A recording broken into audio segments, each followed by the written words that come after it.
Go ahead and start things. Start my sharing and scoot you guys over here. I'm only on one screen working from home today, and there's also a good chance that my dog will bark. So sorry about that. So we're learning together and hopefully inspiring some change and impacting some lives today. If you wouldn't mind popping into the chat where you are, what your school role is, your grade level that you work with, we'd love to know who's in our audience today. And if you're from somewhere, well, you are from somewhere, we've put Wisconsin behind all of our names. We'd love to know the state that you're from. So the way to do that is just to go up to your little 3 dots and click rename in your little Brady Bunch box, or under the participant side, there's a little more button, and you can click on the more button, and there'll be a drop down that says rename. So we'll give you a second to do that. Okay. I'm gonna pop my chat open so I can see where you're all from.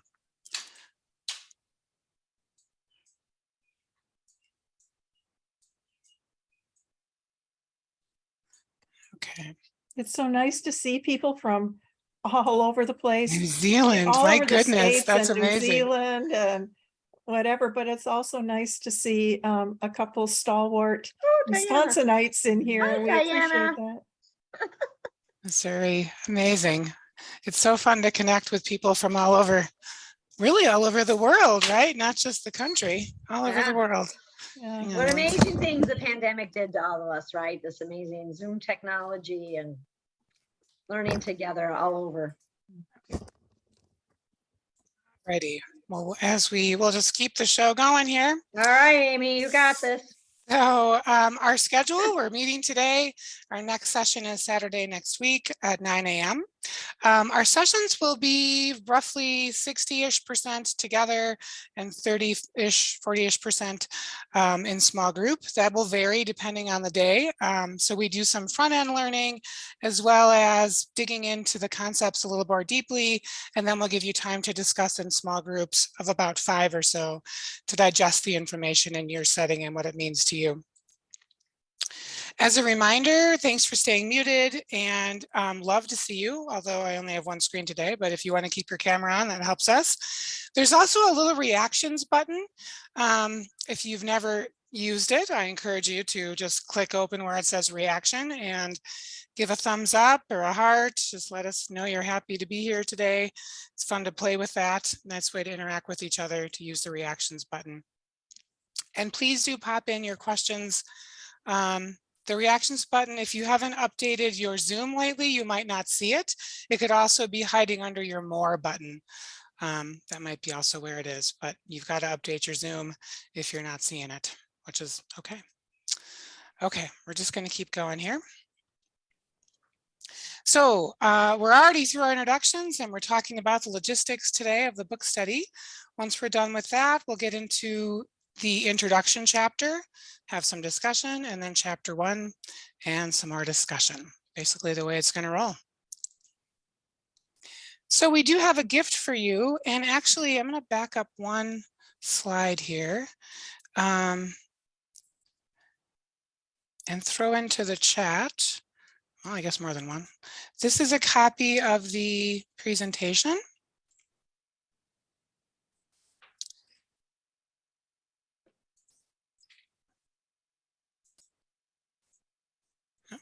Or not. Let me try that one more time. There we go. Okay. And also at the bottom of your, if you open the slide deck, you'll see a bit.ly that will let you open up this Padlet that has a ton of different resources on it.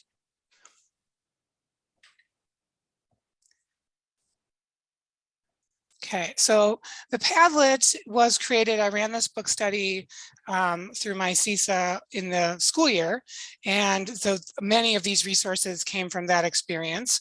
What I want to draw your attention to is the scope and sequence from Patton. We're going to briefly talk about William Van Cleve and Pam Kastner in just a moment here, but they were two of the folks that helped work on, especially William, this wonderful scope and sequence, which here's what the Padlet looks like. If one of you could put the bit.ly into the chat, that would be really great so people can open that. The scope and sequence, if you are struggling with where to begin, I have not seen writing done really amazingly across an entire school district, really ever in my 27 years. That's a sad thing to say, but it's honest.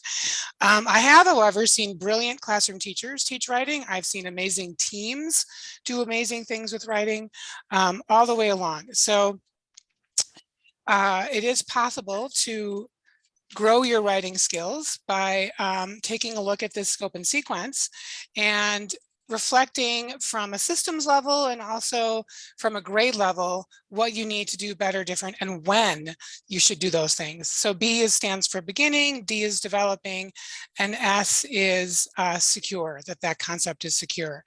And like reading, writing is a recursive. We're always coming back to these concepts, and it's important to recognize that it is a continuum that we're constantly coming back and reteaching and redoing.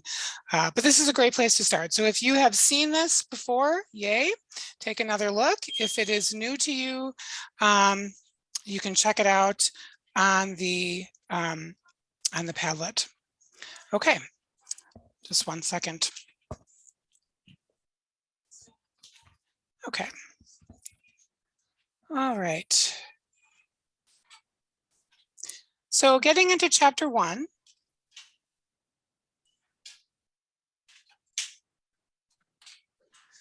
There are 6 principles that guide the introduction and also really guide the whole book. Students need explicit instruction in writing, beginning right away in the early grades. Sentences are truly the building blocks of all writing. And the best writing curriculum is really embedded in your everyday, all your work all day long. It's not a standalone thing. It's part of all of your content, which is really a mindset shift. It was for me as I was thinking about how this all worked and what was different in my classroom teaching experience and my coaching experience. We always had a writing time, and to think about taking away the writing time and instead embedding your writing instruction across the content areas, it's an entirely different way to think about instruction, and one that I highly encourage you to consider because I think it's much more connected to content learning as well as reading comprehension. So keeping that thought going, the content really is the driver in this approach, and all the writing activities are related to the curriculum. So it's a win-win. You're teaching the specifics about writing through the content that you're learning. And the extension to that is really grammar then. When do we teach grammar? I'm old enough that I remember learning grammar in the, when it was standalone, right? Where we did sentence diagramming and a lot of practice on the isolated skills. And now grammar is like it's a dirty word. Nobody wants to teach grammar. And I think, unfortunately, a lot of us as teachers, it's intimidating. So we sort of do it in interesting ways that may or may not be effective. And then the last part of this book is all about the importance of the writing process and how planning and revision are the 2 most important steps. So when we think about these 6 pieces that drive the writing revolution, we're going to unpack those over our book study and dig into them and the different concepts throughout our time together. So level 1 and level 2 is the other thing that you'll notice in this book. Every chapter will dig into and give examples of level 1, which is really basic writing skills, and level 2 is more advanced writing skills. It's not really related to grade level. You could have an intermediate student who is very well developed in their writing abilities and able to handle learning about more advanced writing at a younger age. And you could also, much more likely, have a middle schooler or high schooler who has not mastered the basics and really is still at a level 1. And how do we scaffold them up to be able to write at a level 2 level? So we're going to take a moment and think through the grammar just a little bit more. here we have Dr. Pam Kastner and the late great William Van Cleve, who was one of the authors of that fabulous scope and sequence. I remember showing that to my English teachers when I was a part of the district reading specialist in Wisconsin, and they loved it. It was a hold your breath moment because I didn't know what they were going to say. And I shouldn't have been surprised because William always does amazing work. So we're going to take a moment and just process that grammar piece through a snippet from William's presentation that was recorded on the 3 different grammar camps. And as you listen, I want you to think about which one you're in and also which one the writing revolution is in. So this is about a 5-minute clip.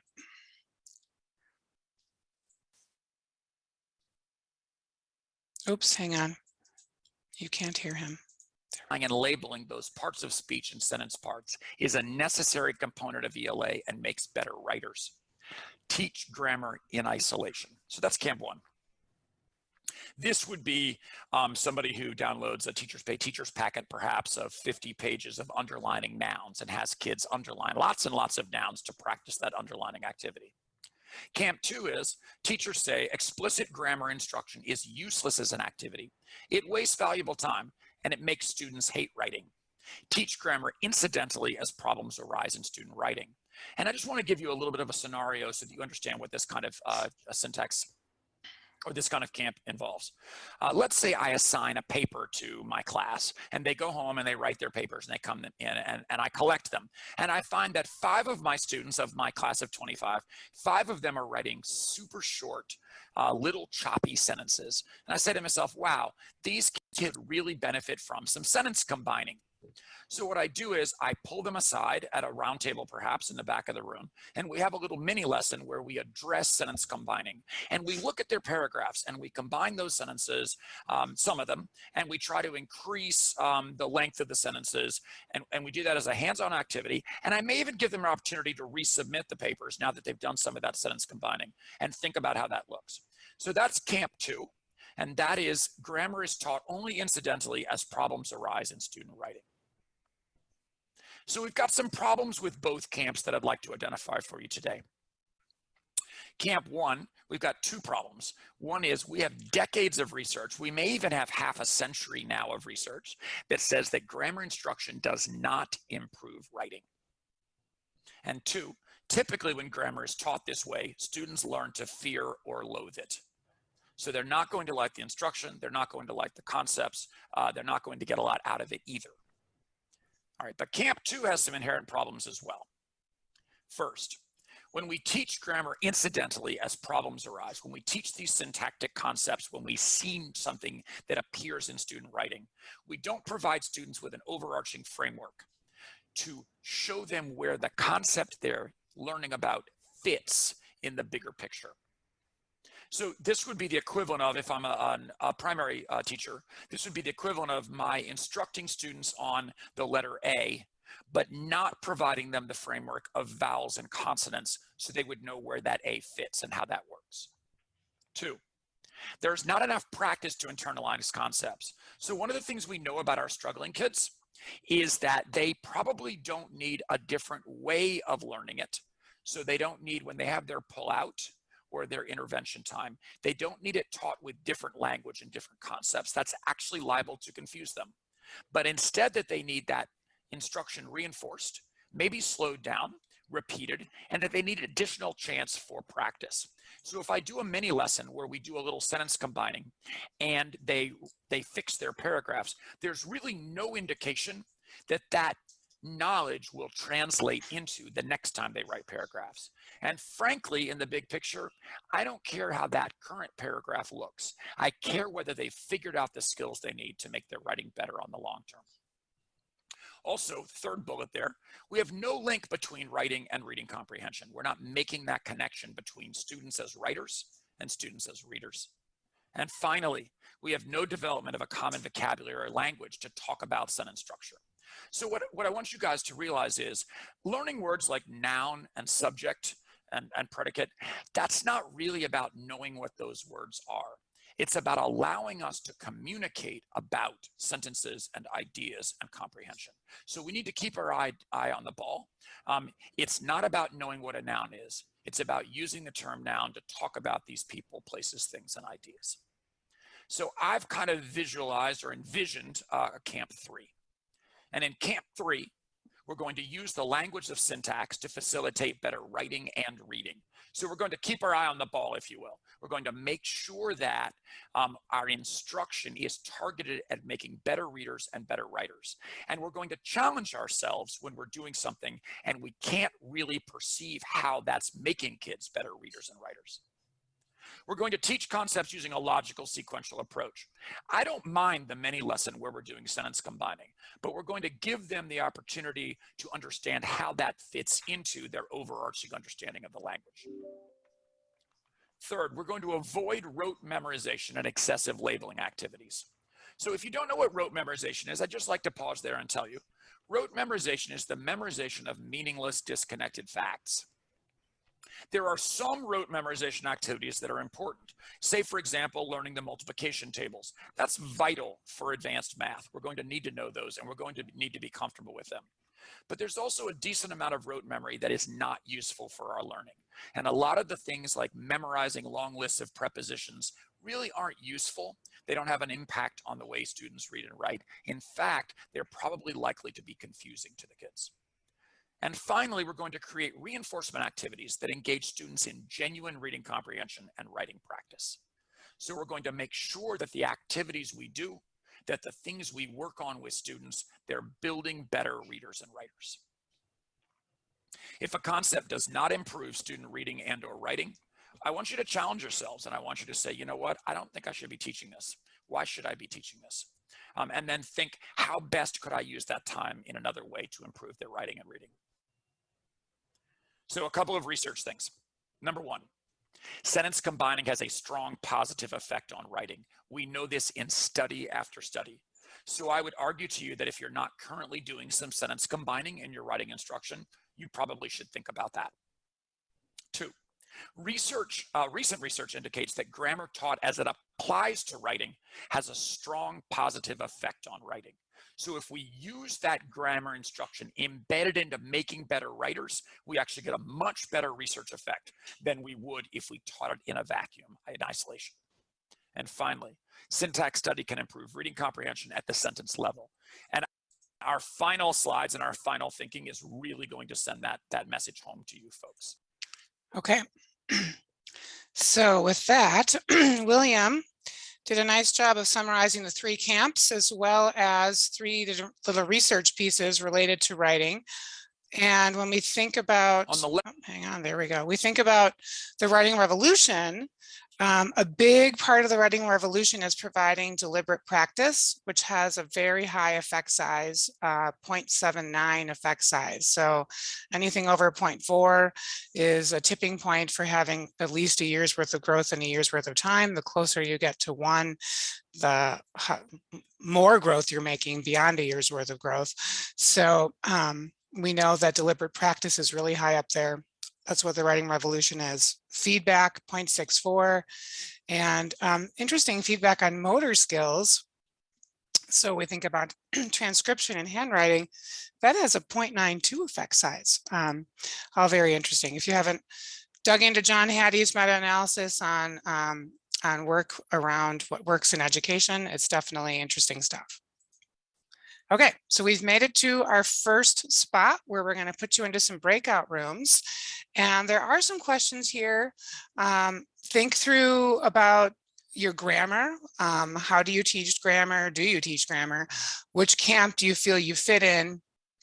That's a discussion question of itself. Where does the writing revolution fit?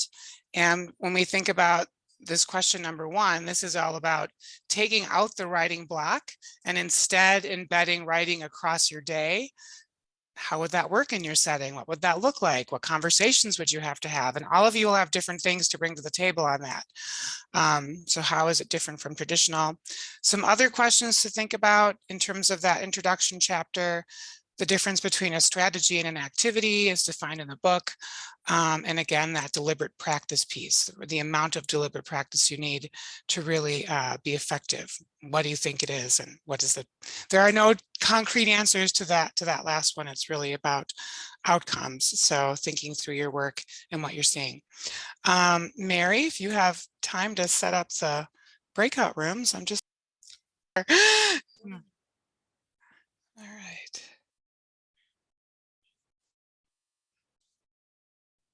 Good job, Mary. You remember to record. Yep. Still people hanging on to the very last second here. There we go.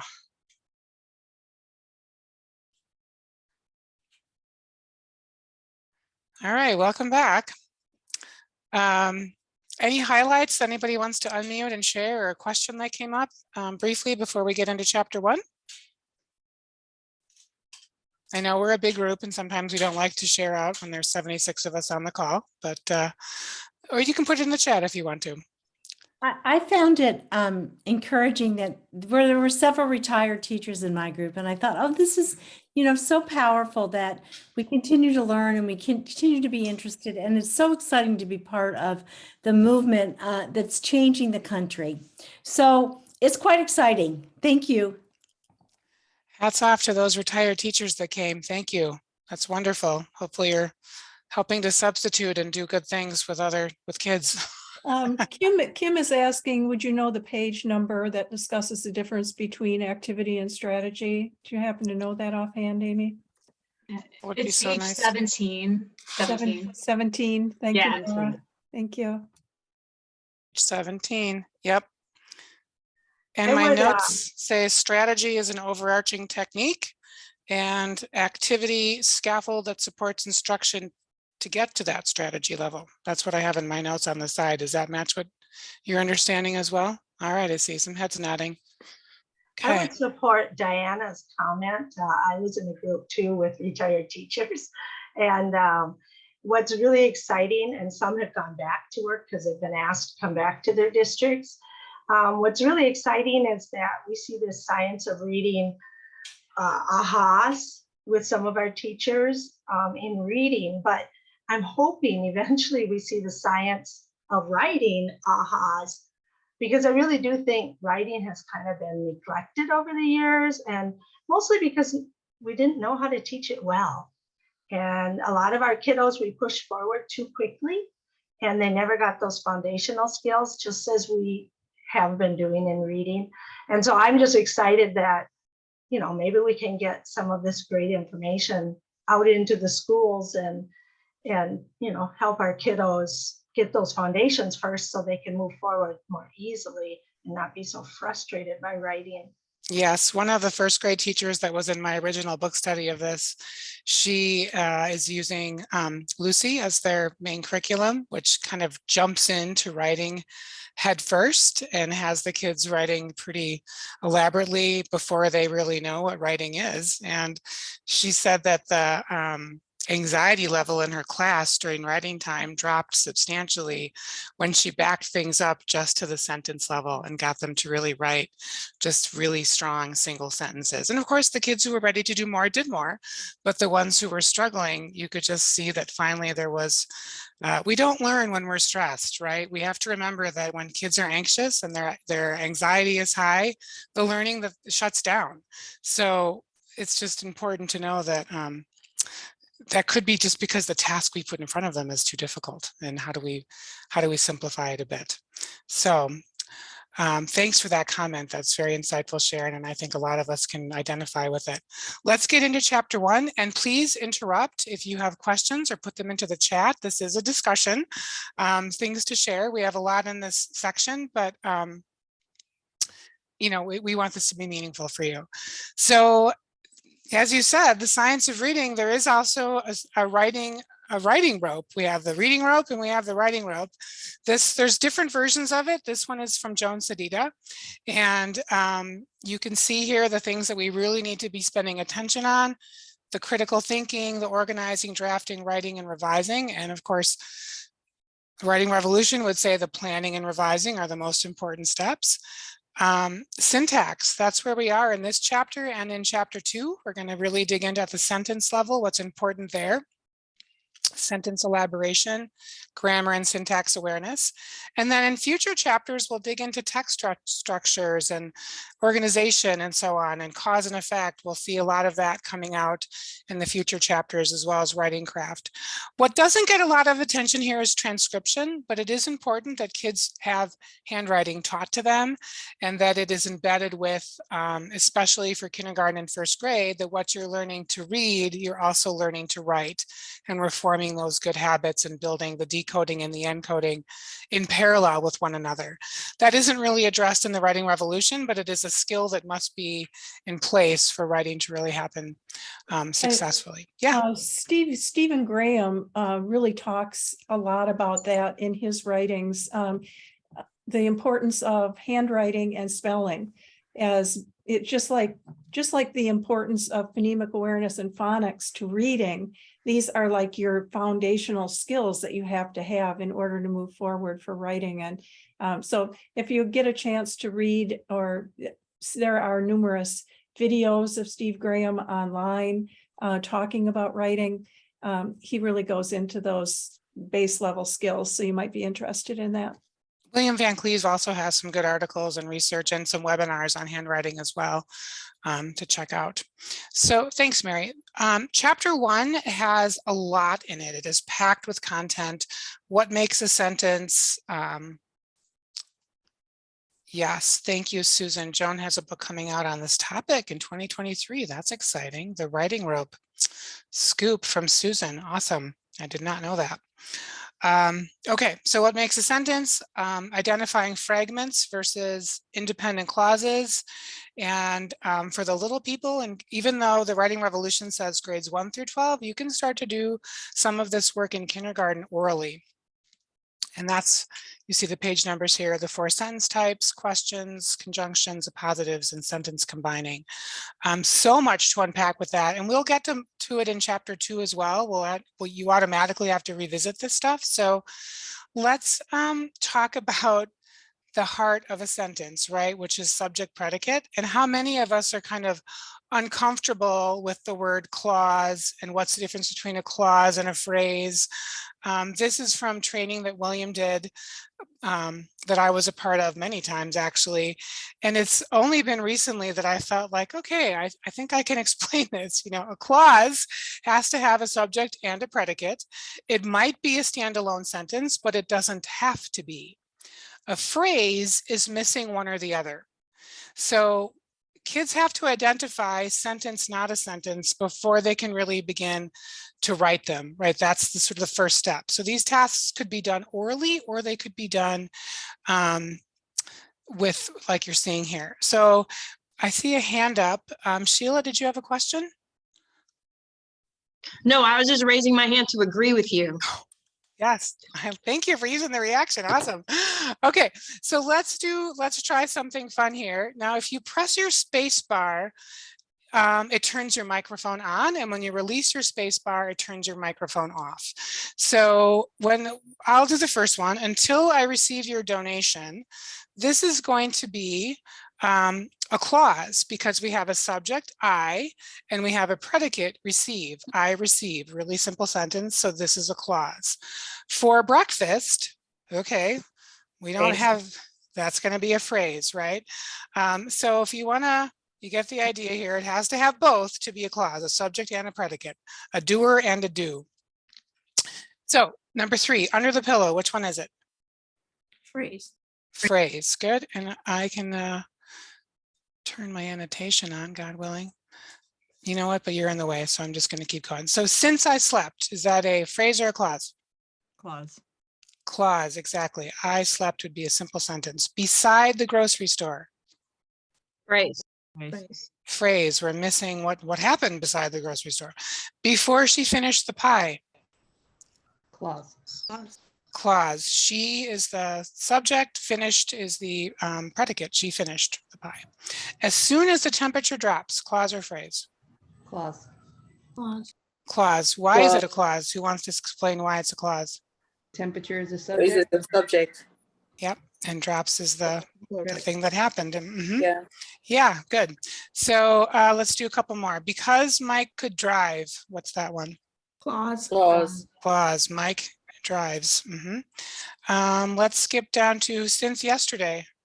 Phrase. Phrase. Between two slices of bread. Phrase.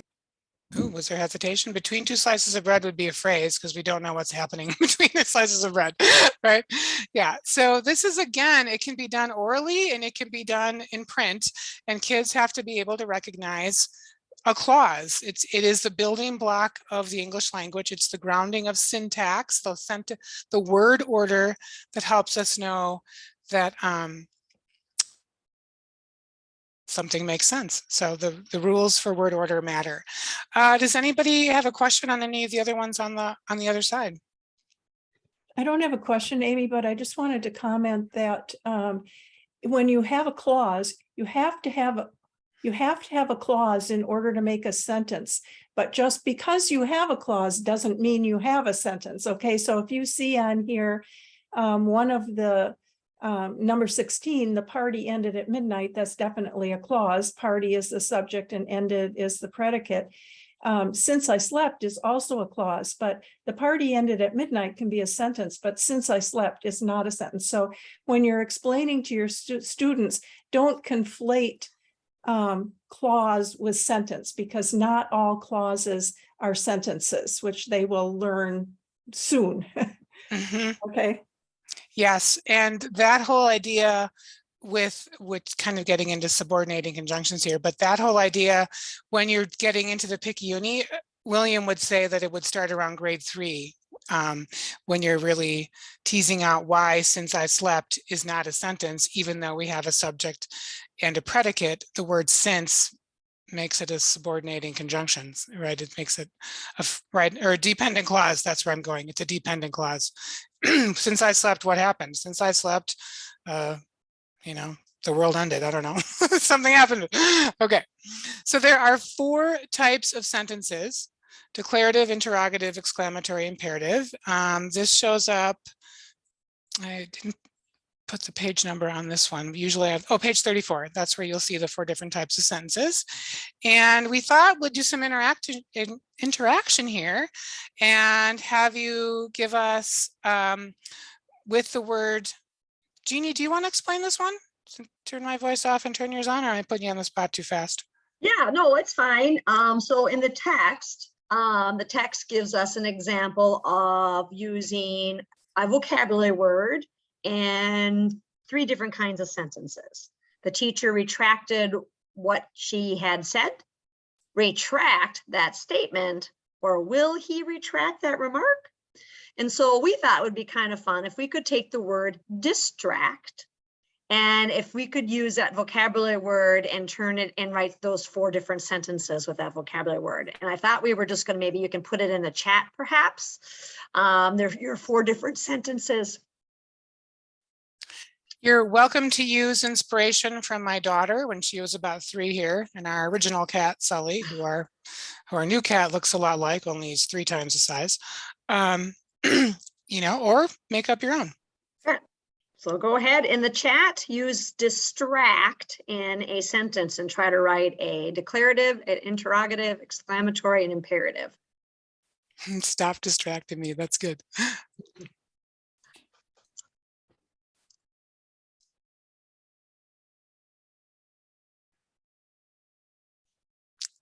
Good. Do not distract me. There would be the command. Do not distract me. The cat will distract the child. Declarative.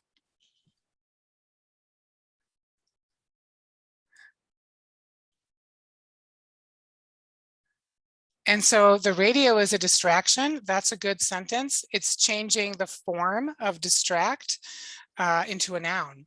So we want to be careful of, and that's fine. It's just an interesting commentary that we have. We can change the part of speech by adding a suffix. Mm-hmm.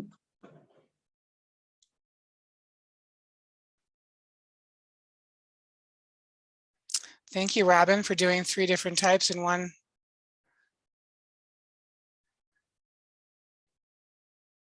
So these are also examples of deliberate practice. You're of course all adults. This is not a particularly challenging task for you, but it is deliberate practice to be thinking about the word distract and to create multiple sentences. When Jeannie and I were doing this earlier, we also did the same thing. Can we actually use the word distract and put some sentences down? Good. Yeah, because in our text, it always says before you have your students do it, you should practice it yourself. So we were doing that today. Mm-hmm. Okay. And this is a great activity to do with your students, to introduce the sentence types, give them a word, and try to write at least three different types. You won't always be able to get a command out of these, but you should be able to get the other three. All right, nice. So moving on to because, but, so. This is a huge component within the writing revolution. And if you teach level 1 students, you would be doing because, but, and so one at a time. I like ice cream because it is sweet. And you would just do one at a time. If you have older students, you would do this in service of content, and they could even by third, fourth, fifth grade, do more than one because they understand the difference between these three words. So because explains why something is true, but indicates a change of direction, similar to a U-turn. And so tells what happens as a result of something else. It's a cause and effect. I'm just going to show you on the Padlet. There's some videos related to, just have to move you guys out of the way here. Okay. There's a really great video that I in research for you all under video learning. There's two spots. Hockman Method has some videos right on it on the Writing Revolution website. But this is one that is demonstrating from a 5th grade teacher. It's about a 9-minute video, and he's teaching them in social studies about Henry Hudson and his explorations.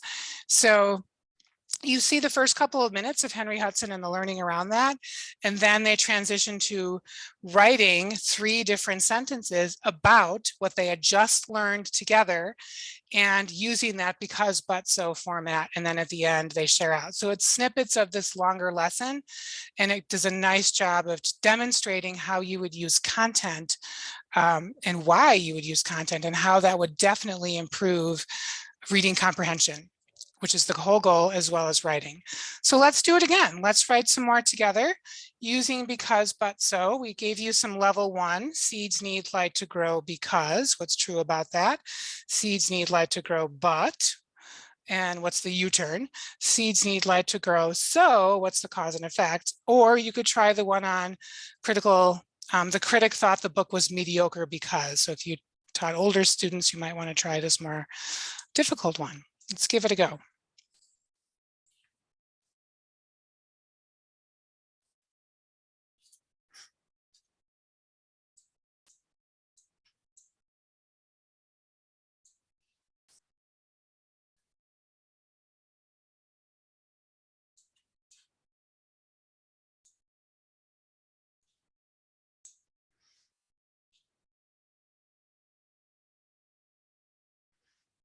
Nice first sentence, Margaret.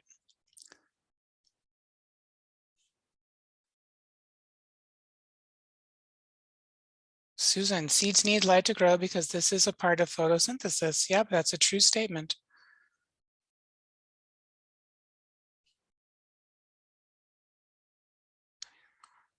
Cause and effect. Seeds need light to grow, so plant seeds in a sunny spot. There's the cause and the effect.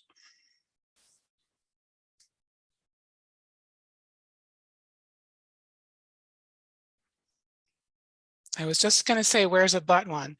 Seeds need light to grow, but too much light could be detrimental. Too much fertilizer can also be detrimental.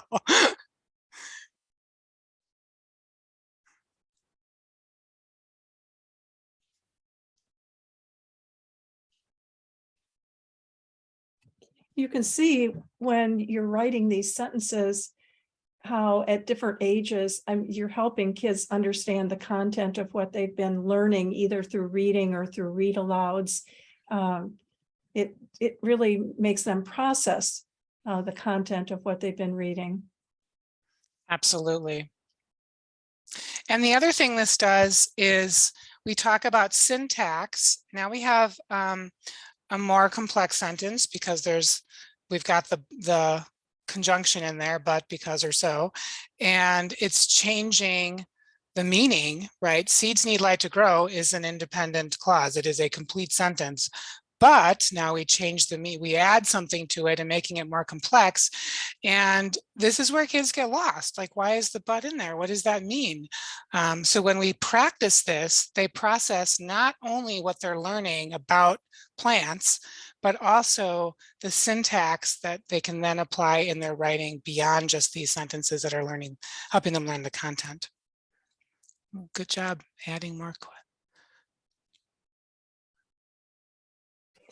And one of the things I found interesting in the book is that they said, if you notice that your students are having trouble creating these sentences, it may be because they didn't understand the content. So, right. So you may need to go back and reread and then try these again. But this is a little bit of a window for you to know how well your kids are comprehending.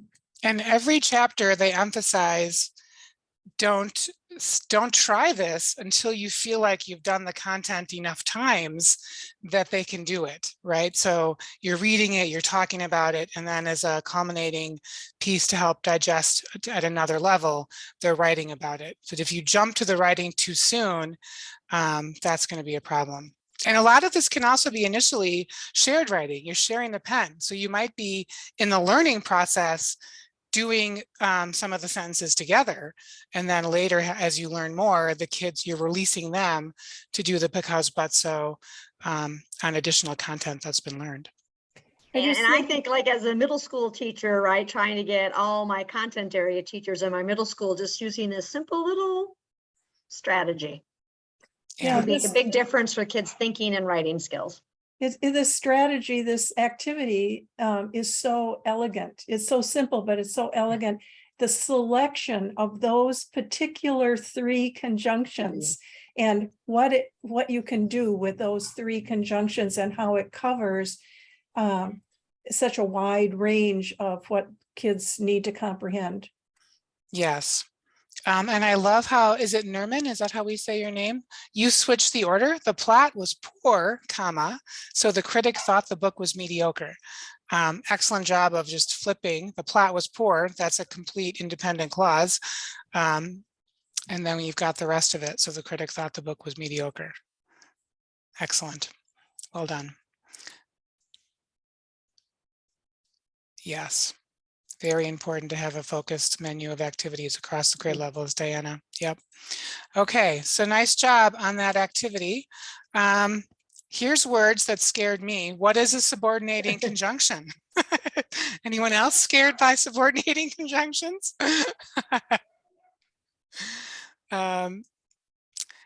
These are signal words, and here are the most common: before, after, if, when, even though, although, since, while, unless, and whenever.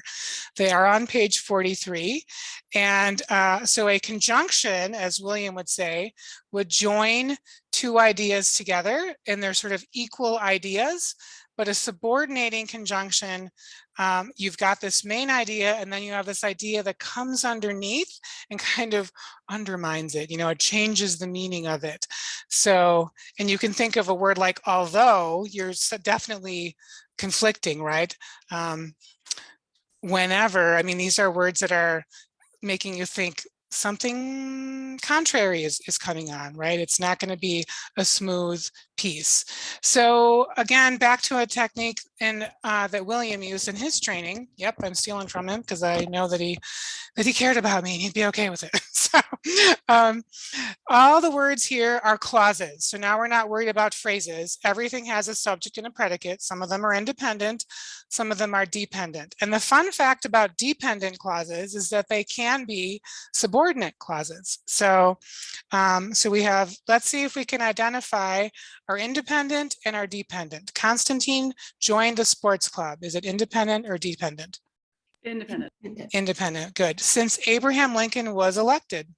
Dependent. Right. What happened since Abraham Lincoln was elected, comma, right, something else happened. School lets out in June. Independent. Independent. The play begins at 9. Independent. After we purchased the new car. Dependent. Dependent, right? So you can recognize if we can handle the time change. Dependent. What else, right? Something else happens. We ate the purple potato chips. Independent. Independent, yes. So those signal words are super powerful to key kids into and to identify this dependent clause. And it is also a chunk that allows us to make more interesting and complex sentences, which is what will happen in the second chapter. And a little bit before we part ways today. As you scroll down, are there any that jump out at you that you're wondering?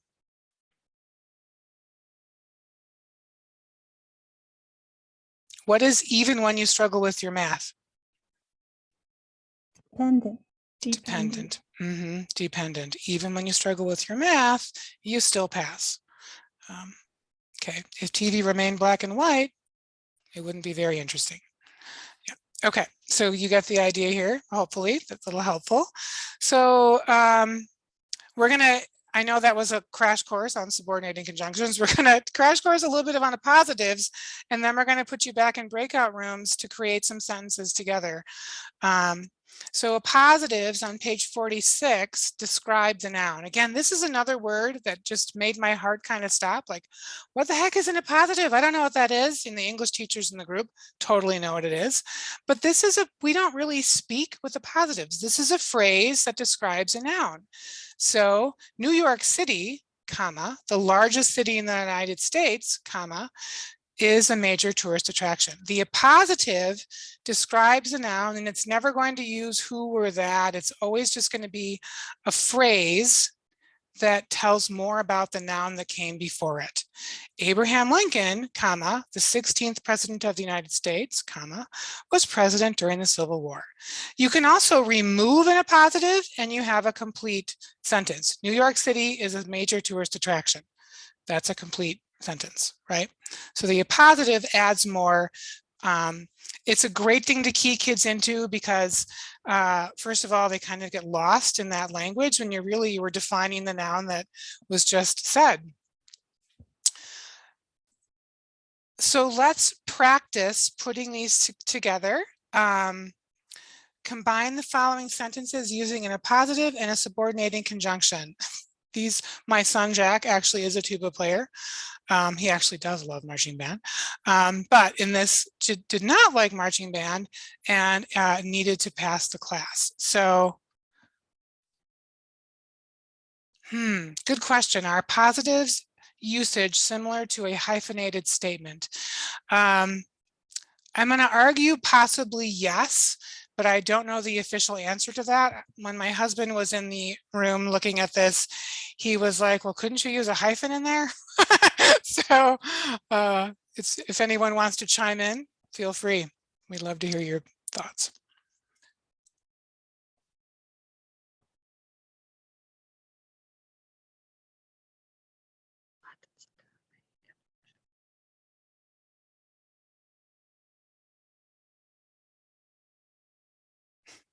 Yep, you did write the same thing, Rhiannon and Robin. Can anyone do one that starts with the word although? Because we need a subordinating conjunction. We're doing a nice job with the coordinating conjunctions with the but so, right? So if we could get some, try to have a go with a subordinating conjunction. Which is definitely trickier. Yep. We struggled with it, but you can do it. We did it though. We did it, so you can do it too.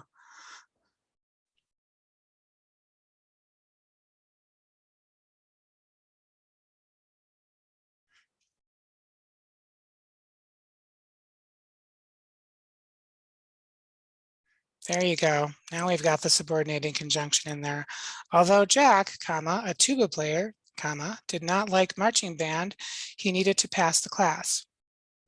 So we don't usually have the subordinating and the coordinating in one. We found that made it a little weird and awkward. It seemed to be one or the other, but maybe that isn't always the case. Okay, well done. Okay, let's go back into breakout rooms and give you a chance to digest this information. What was some new learning that you gathered? What was some reaffirming learning? What questions do you have?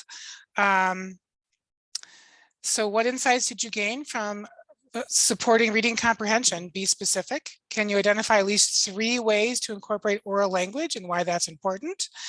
And some because, but, so, and the 4 sentence types. What did you gain from those? So you can either use these questions or choose something different. We'll give you a good 5 or 6 minutes to digest that information in small groups. On book studies.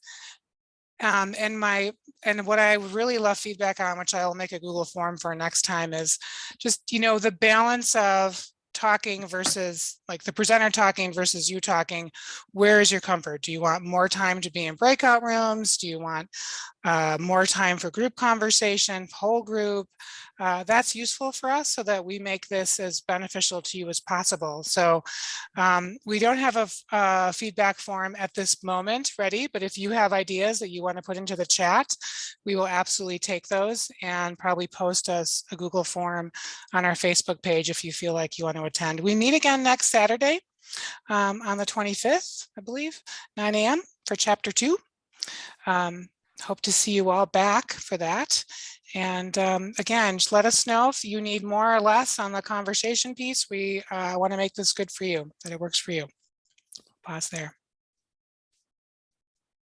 Thank you so much for being here on a Sunday afternoon. It's gorgeous out.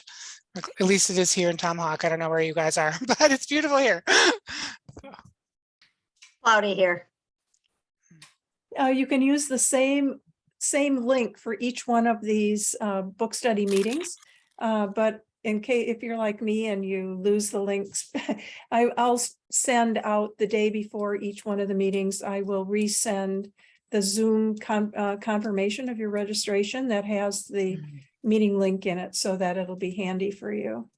Yes, Central Time. And We know it's early. Sorry, Pacific time. Yeah, we will record as we can. So yes. Yeah, originally we were not going to record, but we've recorded as much as we can today, and we'll put it on our YouTube channel, and then you'll see a post on our Facebook page when it's been uploaded. Okay. All right. Thank you so much, everyone. Thanks for the feedback too. Much appreciated. Take care. Have a great week. Bye, everybody.